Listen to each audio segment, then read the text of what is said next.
You know, it's funny how we're always looking for ways to level up our language skills, right? And sometimes the best methods are right in front of us. Like today, we're diving into something I know a lot of you are curious about, using movies and TV to learn English. It's amazing, isn't it? The power of entertainment.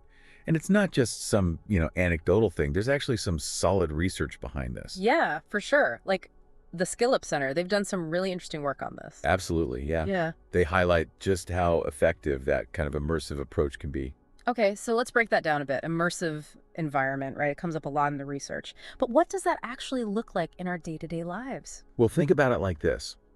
How do kids learn their first language? Mm-hmm. They're not cracking open grammar books, are they? Yeah. No, not at all. They're just surrounded by it. Exactly. It's Yeah. all about immersion. So instead of just passively watching, say, a movie, how about making English the default setting on your phone? Whoa, default setting. That's next level. It might sound a bit intense, but just imagine navigating those menus, scrolling through social media, even checking the weather, all in English. Those little interactions, they build up. Right. Creating that constant exposure, like you said. Exactly. You're basically subtly shifting your digital world to an English-speaking country. You know, I had a funny experience with that. Not quite the phone setting, but I was binge watching this hilarious sitcom, and I caught myself using some slang I picked up from the show with my friends. And that's the beauty of it. You don't even realize it's sinking in. Right. It's like these little linguistic wins along the way. Exactly. And it proves that even small doses of immersion can be super powerful. You don't need to be fluent overnight. Sprinkle those little pockets of English throughout your day, and you'll be amazed at the progress you make. I love that. Pockets of English. It feels way more manageable than, trying to have full-blown conversations right away. So, any examples of these pockets our listeners can easily work into their routines? Oh, absolutely. Think about it. Even something as simple as labeling things around your house with sticky notes. Oh, I like that. Your fridge becomes refrigerator. Yeah. Your coffee maker is, well, the coffee maker. Little things, but they make a difference. It's all about those visual cues. Exactly. Or how about this? Designate English-only time while you're, say, cooking dinner. It's like a fun little challenge. And you'd be surprised how much you can pick up just by listening to recipes or even thinking about food in English. It's true. And it makes those everyday tasks a bit more interesting. Exactly. It's about finding those little ways to make English a natural part of your life, not a chore. Think of it like those compound interest investments. Small, consistent efforts over time lead to the biggest gains. These pockets of English, I love it. But I gotta say, some of these language learning techniques, I'm a bit, well, skeptical, to be honest. Like tongue twisters. Those are in the research we've got. Do those really work, or are they just like a party trick? Yeah, I get it. Tongue twisters, they can seem a little bit gimmicky, Right. but there's actually a method to the madness. Think of it this way. Learning those tricky English sounds, it's like a workout for your mouth. Okay, a workout for your mouth. I like it. So English is basically a workout routine. Exactly. And just like any good workout, you've got to target those specific muscle groups. And that's where the tongue twisters come in. Okay, so the tongue twisters are like the targeted exercises. Precisely. Let's say you're struggling with that th sound. Yeah. We know that one can be tough for non-native speakers. Oh, tell me about it. So you hit it hard with a tongue twister, like whether the weather is cold or whether the weather is hot, well, whatever the weather, whether we like it or not. Wow, that's a mouthful. It is. But you see how it forces you to repeat and master that sound in different contexts. Yeah. You're basically building muscle memory, but for your tongue. It's like training your tongue to do gymnastics. Exactly. And another great thing about tongue twisters is they often focus on these minimal pairs like ship and sheep or live and leave, which can be really hard to differentiate. Yeah, those subtle sounds can be tricky. Absolutely. But by repeating them over and over, you're training your mouth to navigate those nuances. It's like fine-tuning those muscles. Precisely.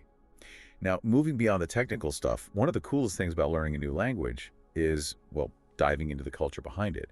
And movies and TV, they're like a front row seat to a whole new world. Right. I mean, we can read all about cultural customs, but actually seeing them play out on screen, it just adds a whole other level of understanding. Exactly. It's like the difference between reading a recipe and actually tasting the food. It's so true, like humor, for example. A joke translated from English might make sense grammatically, but it could fall flat without that cultural context. But when you're watching a movie or a TV show, you're not just hearing the words you're people.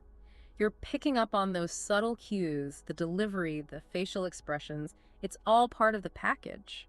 And that's what makes it so powerful. You're immersing yourself not just in the language, but in the culture itself. You know what I love about what you just said? It's like you're right there in on the joke. You're in the culture. Yeah, exactly. You're getting it. It's more than just words on a page. It's about the whole experience. Okay, so we've covered so much ground here. We talked about those pockets of English, right?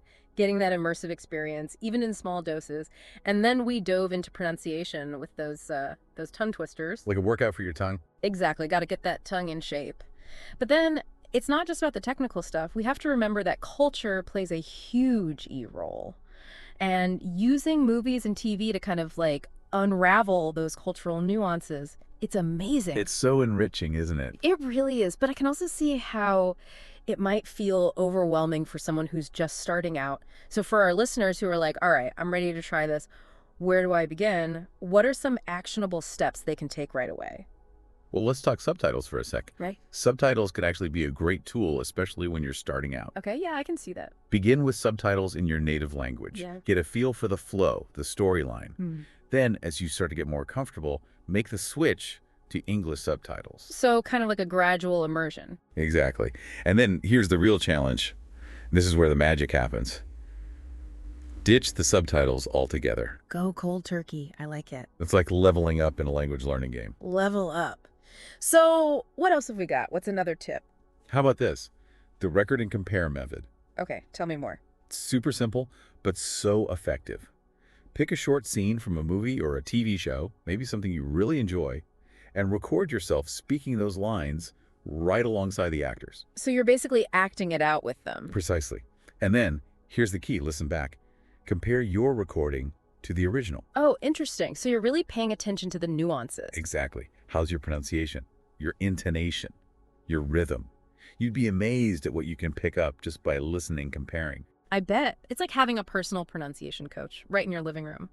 All right, so we've had subtitles, we've had the record and compare method. What's our last tip for the road?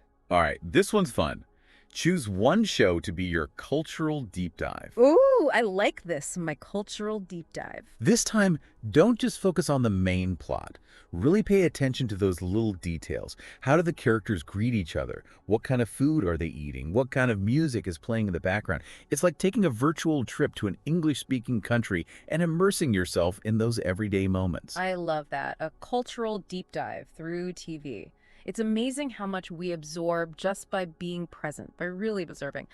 Well, on that note, we've got a lot to think about, right? From those pockets of English to those tongue-twisting workouts, all the way to those deep dives into new cultures. Absolutely. It's all about finding those methods that resonate with you, those things that make you excited to learn. Because at the end of the day, it shouldn't feel like a chore, right? It should be fun. And what better way to learn a language than by diving into the world of movies and TV? So next time you settle in for a movie night, remember, you're not just relaxing, you're leveling up your English skills.